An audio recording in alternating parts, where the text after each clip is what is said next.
Most people think liars are exposed by nervous behavior, shaky voices, avoiding eye contact, obvious contradictions. But that's not how lies usually work. In real life, the most convincing liars don't give themselves away by what they say. They reveal themselves by what they ask. There is one specific type of question that liars use almost instinctively, not to understand you, but to check if their story is working. And once you notice it, you'll start hearing conversations very differently. When someone is telling the truth, their focus is outward. They're sharing information. But when someone is lying, their focus turns inward. They're monitoring you. They're thinking, do they believe me? Did that land? Should I adjust the story? And the fastest way to get that feedback is to ask a question. Not a real question, a checking question.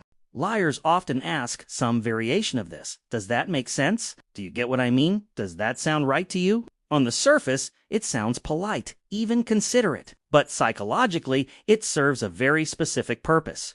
They're not checking clarity, they're checking belief. They're watching your face, your timing, your hesitation. Your reaction becomes their data. Truth doesn't need constant confirmation. When someone knows they're telling the truth, they don't need reassurance at the end of every explanation.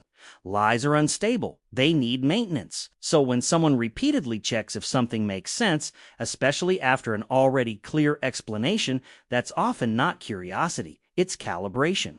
Here's the part most people miss. If you say yes too quickly, they feel validated. If you hesitate, they add details.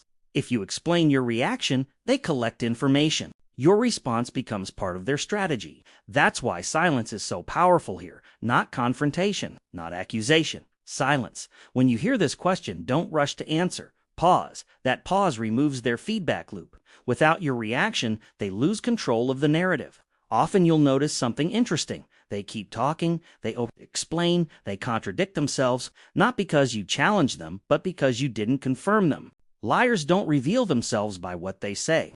They reveal themselves by what they need from you: agreement, validation, reassurance. When you stop giving that automatically, clarity appears. So next time someone asks, does that make sense? Don't answer too fast. Watch carefully. If this video helped you see conversations differently, like and subscribe for more psychology-based content. Sometimes the truth isn't spoken, it's asked.